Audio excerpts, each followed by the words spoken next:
Hello guys, Jaybee rants. For this one, I am live, and I'm going to wait a few minutes to see if I can get some folks to come in because I definitely want some live comments on this one. And I don't really feel like uploading any music because they keep banning me for that constantly. So I'll just hang out. I'll keep this window open. I'll entertain myself while doing research on the phone and wait for some folks to show up. I'm sure on a Sunday after a largely holiday week, we'll be able to cultivate an audience somewhere, somehow, some way.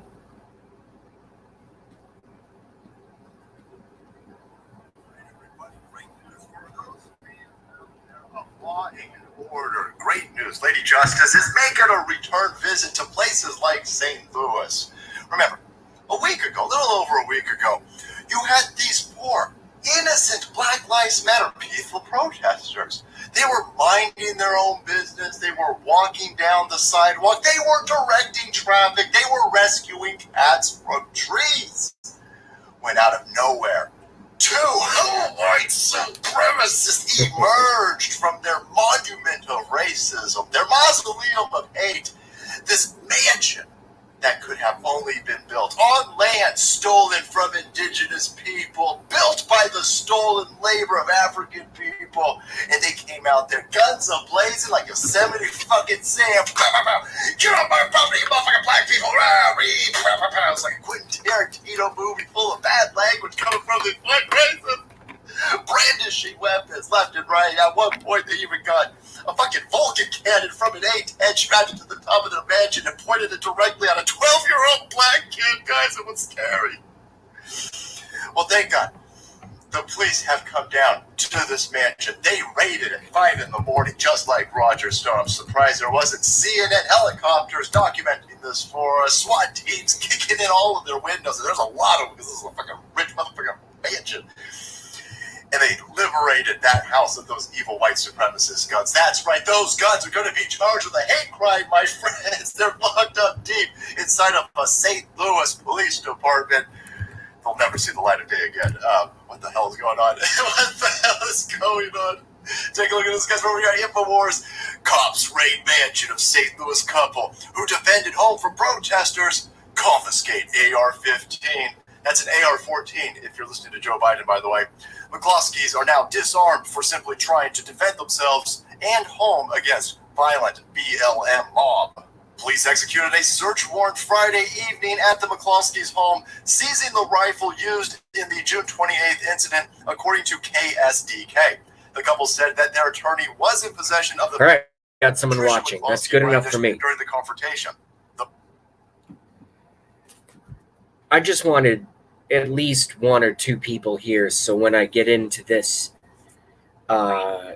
perhaps I'll get some live commentary. So, the new hottest story off the presses, off the non-mainstream media presses, is the Wayfair scandal. This is brand new to me. I went to bed pretty early last night, slept all night, which I almost never do. Woke up kind of late, which when I do sleep, I do. And I caught this story. So all I'm doing right now, because I know a lot of folks who watch my stuff will watch this video later, and they will give commentary. Sunil Sharma, what's up? All right. So here's the story. Sunil Sharma, ready?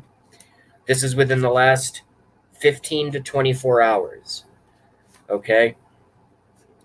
The global company Wayfair, which for those who do not know, is an online products distribution mega website similar to Amazon.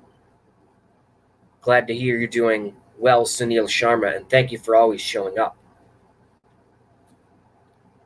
Wayfair, similar online mega online distribution, products, service similar to Amazon. They're basically kissing cousins. So here's the Wayfair conspiracy. as I understand it. I just made some notes on a dirty piece of paper. All right. Here's how I understand it. Wayfair has been allegedly caught by anons, which I'm an anon. It's a loose term started by the group Anonymous, which has sort of turned into anyone on the internet who's not like big name mainstream media and considers themselves to be a citizen journalist. I consider myself to be a citizen journalist. So caught by anons, essentially citizen journalists, selling furniture for numbers like $30,000 for like a sofa that looks like it's worth about $2,000. And the packaging is a little bigger and kind of weird than most big furniture. What I've never bought it online, but I can picture what it's like. So that was my next note. The furniture has unusually large packaging. All right, so just no pun intended, unpack this with me, because the last note that I made is the crux of the matter and the punchline and sort of the meat on the bone of this erupting story, which is going fucking crazy on all the channels that I watch. So anonymous citizen journalists caught Wayfair selling what should be $2,000 to $5,000 furniture for like $30,000 or $40,000 with unusually large packaging.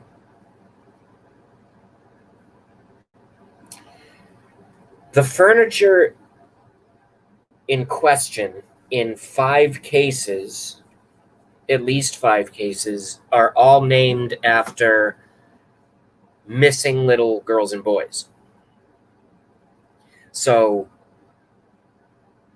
I'm not going to read their real names, but it's something like this. Like, so Sophia Johnson goes missing in, let's say, April of this year. And then Wayfair has a sofa with unusually large packaging, which should go for about $2,000, and it costs $40,000. And it's named the real Sophia Johnson. Okay, I'm just making these names up, so don't go researching these names. I'm just making them off the top of my head. Or they would have a set of bar stools.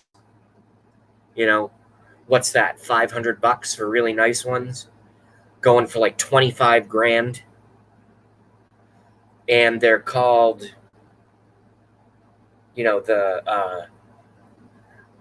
the William Newsom collection. And William Newsom, I'm making these names up off the top of my head. But if you go research this story on your own, by yourself, it's exactly what it's adding up to be. The William whatever, McGillicuddy, or I just came, So that one is a set of 4 bar stools in unusually large packaging, which sells for $25,000 when it should be $2,000 or $500. Bar stools, $500. There's like, I've uncovered 5 of these stories. I'm sure there are more. So here's what's important about this story. Even if it's complete bullshit, even if it's made up, it's just, aside from, obviously, if it is fake, the lack of loss of little human, trafficked lives is a benefit. But understand what I'm saying.